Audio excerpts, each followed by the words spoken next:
Well, thank you so much. And again, I want to express also our gratitude for the organizers of this historic conference of local governments in the COP.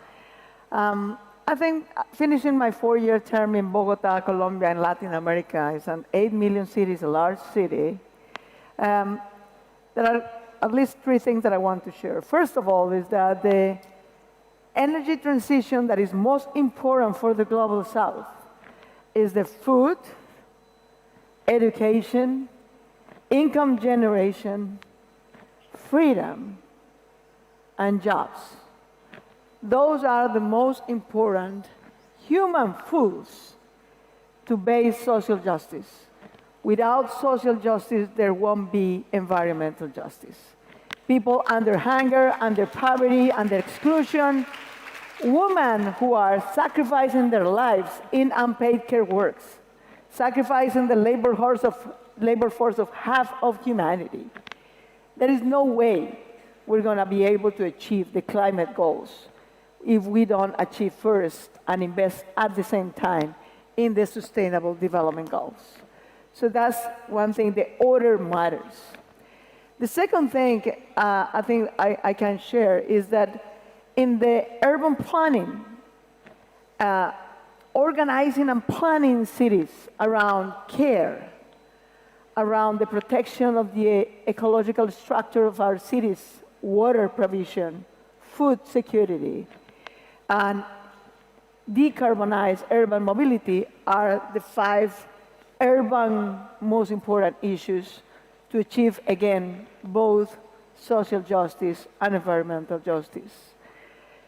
And the third thing that I want to share is that organizing a city around care is building our cities to be safe for girls and women, to relieve women from unpaid domestic and care work, women under poverty, women who cannot finish school, get economic autonomy, get freedom, get political representation. They won't be able actually to move forward with their families. Rather, in the opposite direction, it will build cities that help women to have education and economic autonomy.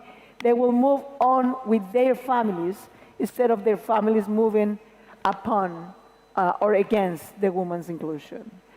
So that's what caring means, relieving. And I'm very proud to be the first city in Latin America who used the social infrastructure of the city to recognize, redistribute, and reduce the overburden of unpaid care work from women into offering services.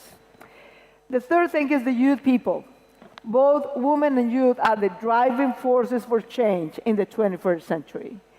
But those youth people, the present and future generations, they need the education and the skills and the green economy for have the green jobs, the digital jobs, the caring jobs that they are actually looking for. Otherwise, there will be a source of frustration if they don't achieve that. And let me summarize this also with the mobility thing. Then that's the other energy, the one we usually mention in these sort of conferences, right? Is the replaceable, the decarbonization of public transportation.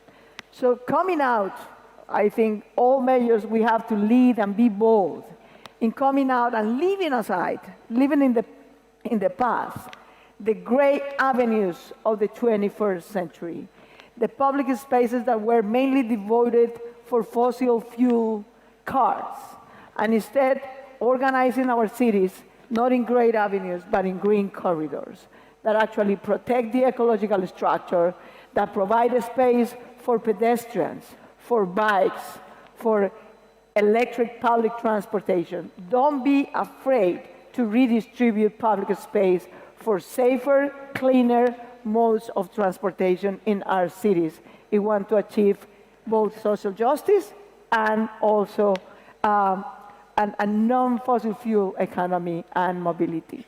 And finally, there is an order. There are many things to move on. We, the local governments, we are the proximate governments to our people. People can knock to our doors, not send letters of emails. They can knock to our doors and hold us responsible for things. So if we want to improve and scale up the solutions that we have in our cities to save the planet, then we need socially responsible, politically accountable, and fiscally capable local governments.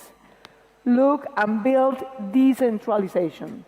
Centralization of power and solutions is the recipe for failure.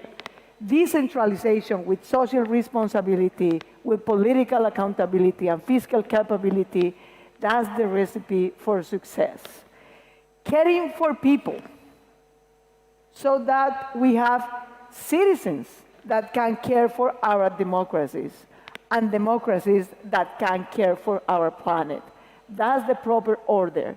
That's the order we're building in our cities, whether it's Freetown or Paris or Bogota or Accra or Buenos Aires or Mendoza or Barranquilla.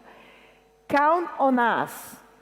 And finally, one strong recommendation. This summit started with a bold idea, the lost and the damaged fund, so that those responsible for the problem can support those who are suffering the consequences. I encourage here, some minutes ago, the president of the World Bank, who is from India, spoke here. The president from the Inter-American Development Bank is from Brazil and spoke here. The president from CAF, Green Bank from Latin America, spoke here.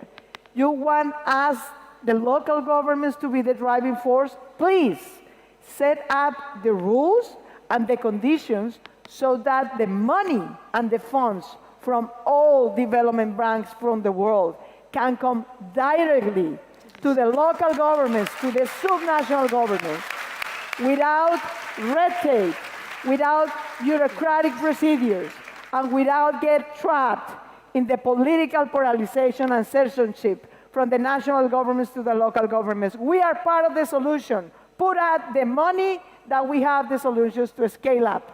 Thank you. Great, wonderful, Mayor. Thank you so much. That's a lot of support for that in the room, and that's a perfect segue to what I wanted to ask you about, Mayor Binay, who joins us from Makati in Philippines. You've been a real leader in making the case for the idea and the recommendations that multilateral development banks need to do their work differently. So what is your, building on what we've just heard from the Mayor of Bogota, what is your top recommendation for how banks need to think differently about urban climate action? So before I answer your question, Anta, I would just like to highlight and emphasize. I have attended several panels through the years, and this is the first panel, an all-female panel, that is just, we are opening this summit by an all-female panel. This is not just saying that cities are the future, women are the future as well.